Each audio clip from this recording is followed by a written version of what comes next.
अस्सलाम वालेकुम नाज़रीन, कैसे हैं सब। आज मैं बहुत ही मज़ेदार रेसिपी आपके साथ शेयर कर रही हूँ। ये हज़ारा की सौगात आप कह सकते हैं इसको।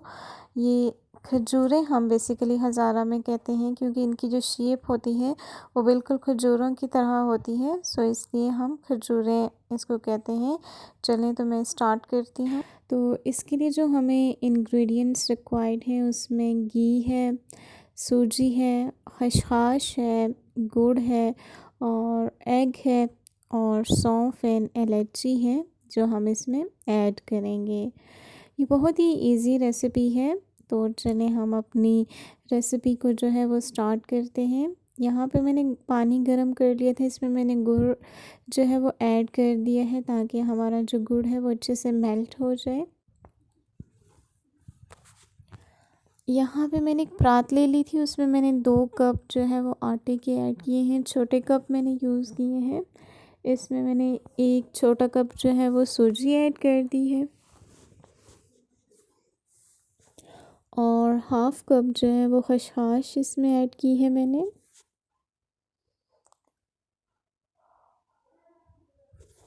और इसके साथ जो है वो मैंने 1 एग ऐड किया है और ऑयल ऐड करके और जो हमारे सौंफ इलायची थी वो ऐड करके मैंने इसको गुड़ वाले पानी से आटे को अच्छे से गूंद लिया है। आप देख सकते हैं इसका कलर जो है वो कितना प्यारा आया है और इसको मैं 15 मिनट के लिए रेस्ट दे दूँगी।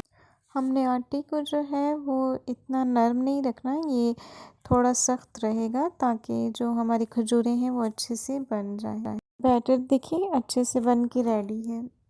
15 मिनट तक हमने इसको रख दिया था। अब ऑलमोस्ट 15 मिनट के बाद जो है वो मैं इससे जो है वो छोटे से पीसेस में आटा लूँगी और इसको राउंड शेप दे दूँगी और उसके साथ फिर हम जो है वो फर्दर आपको दिखाते हैं कि हम इसमें डिज़ाइन भी ऐड करेंगे।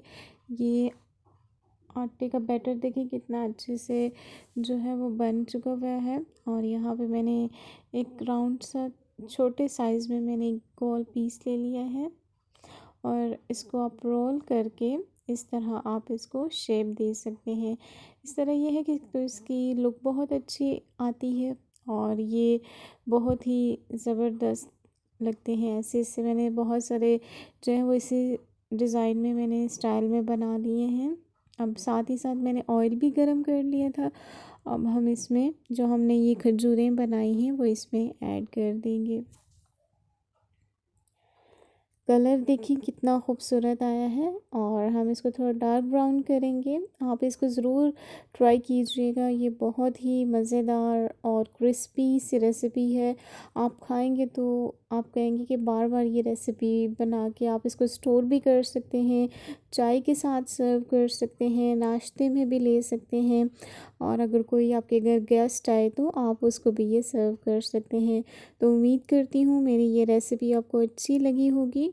आप भी इसको ज़रूर ट्राई कीजिएगा और मेरे चैनल को ज़रूर सब्सक्राइब करें और बेल आइकन को ज़रूर प्रेस कीजिएगा।